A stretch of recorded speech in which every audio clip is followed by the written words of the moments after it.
I'm always asking the question as a farmer. I'm always asking the question: what's going to come the earliest and what's going to come the latest? When can I be in the market when somebody else isn't in the market? You have your physical graffitis and your American beauties, and they're great and they're wonderful, and everybody and their mom grows them. And so you could have the best fruit in the world, but if everybody has the best fruit in the world, it's worth nothing. Yep. And not just the home growers, because you're never going to have all the people that want it grow it at home, right? Yes. There's enough people that aren't going to do that.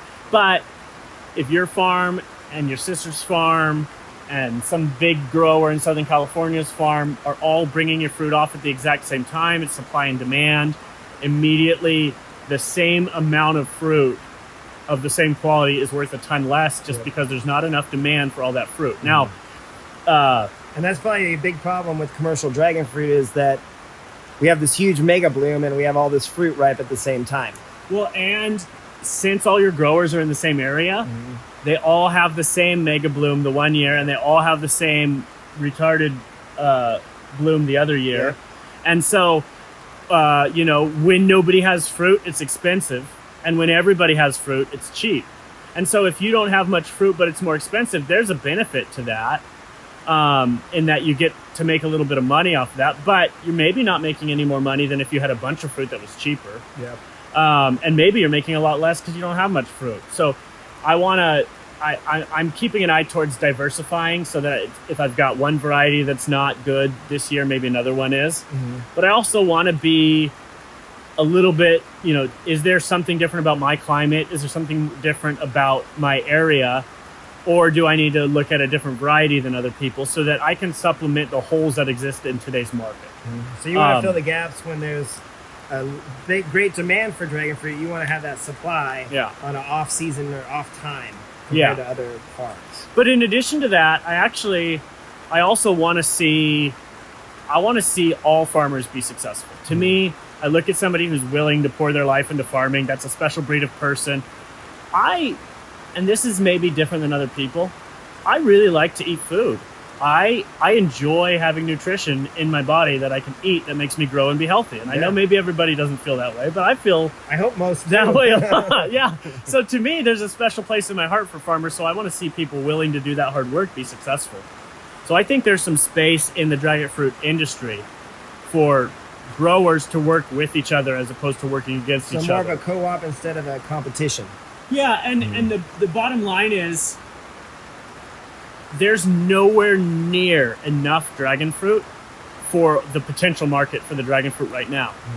But if as a set of growers we communicate to the market, when I have this stuff, I'm going to dump it, then everybody who buys dragon fruit is only going to buy it when you're dumping it. Yep. And nobody's going to care about the process that goes into making this stuff good. You could have dragon fruit for 99 cents a pound, and you could have dragon fruit for $8 a pound. And just the experience I've had of eating different dragon fruit, I know for a fact there's things I would pay $8 a pound for, and there's things I wouldn't even pay the 99 cents for. Yes, I agree. And so I think as dragon fruit farmers, we have a responsibility to ourselves, we have a responsibility to the consumers, and we have a responsibility to each other to both keep our quality up and give consumers a way to identify that quality, whether that's a California grown brand or co-op or something like that, whether that's a federal marketing order that gives us an opportunity to sort of supply a certain amount each year as a commodity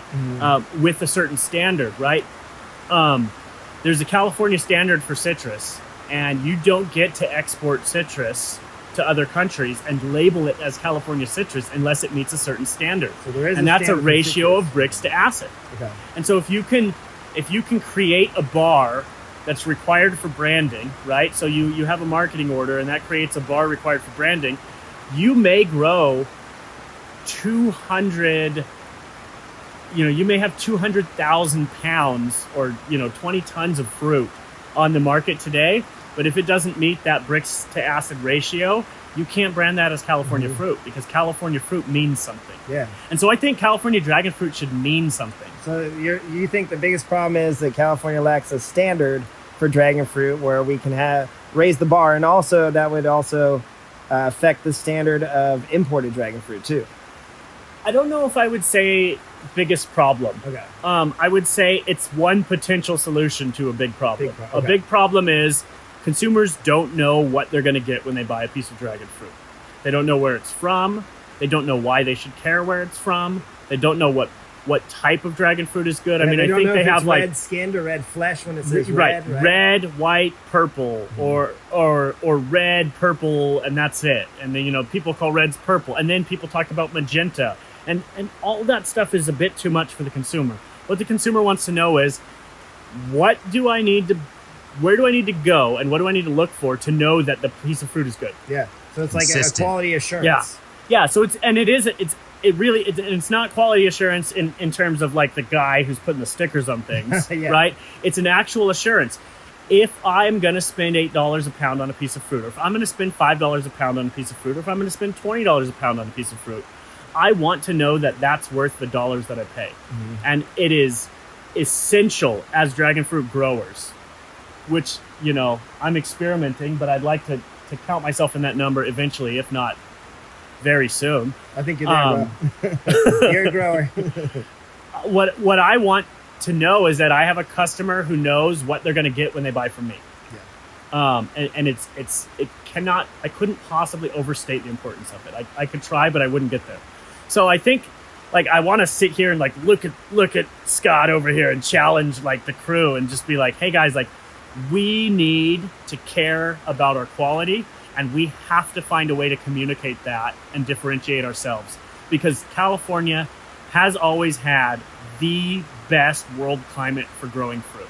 We have the best of everything. Mm-hmm. We've got great sunshine. We can harvest more sunshine than anybody else. We have great weather. We have the longest growing seasons out of anywhere. Well, I mean, they could have slightly longer at the equator, but they also have that high humidity that causes problems, right? We've got that dry heat. The more pathogens they have, too. And they have more pathogens. And I've even noticed in here, like we were talking about earlier, I get my humidity up too high for a short amount of time and diseases start going crazy. So we have that dry that we can use to control our own humidity, either through misters or for dripping. We have so many advantages over other areas that grow this fruit. Now, we have some disadvantages too. It's not cheap to get labor in California, So that's something we're going to have to overcome. Mm-hmm. Some of the cold snaps we get could affect it. So we have to have frost mitigation. But, as an old hat citrus farmer in general, we've been through cold snaps. We've survived them. We have a lot of strategies. There's ice encapsulation. You get the ground wet and it radiates heat. We have wind machines on every plot that we've got anywhere. And then we also, we'll also just get the foliar, you get the vegetation wet as well. Mm-hmm. And what'll happen is as ice forms, it basically, releases heat off into the plant as the ice forms because it sucks the cold. In effect, it's sucking the cold out of the plant and putting it into the ice. Like a capsule. And then once it's encapsulated, it can't get colder than 32 degrees. So if your plant can handle 32 degrees for a period of time, once it's encapsulated in ice, everything that's covered by the ice can't get colder than that. It's just not possible. Even what we're in right now, it's never going to get 30 below freezing in this situation, well, right? Yeah, I mean, we get, even in the coldest times of the year, we're getting 10 to 12 degrees of passive heat from this. Okay. And then you could add a heater to it if you really needed to. Now, I don't think all my plantings will be this fancy. This was an experiment that was going a different direction that was unsuccessful. Again, that's why they call it research, right? Yeah. It just doesn't always work out how you wanted it to work out. But you're repurposing this. But that's another advantage of being flexible, is I've not only do I have this beautiful area where I can grow through the winter and get, half a year ahead of where I would be, but it's also an opportunity. I was able to reuse a lot of my infrastructure in here. So this trellis, I wouldn't talk a lot about this trellis because this is just our get us through this experiment pilot, right? Trellis. Yeah.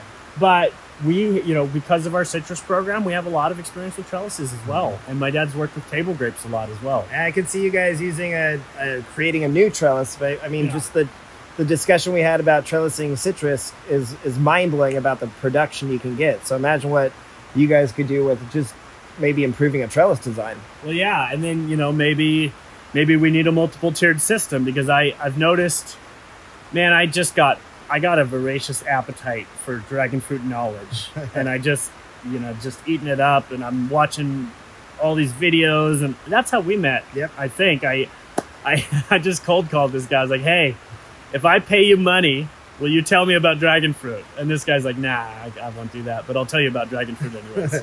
Yeah, I refuse to. Weirdo who hates money. I don't know yeah. what's going on with I that. just want to. I love dragon fruit.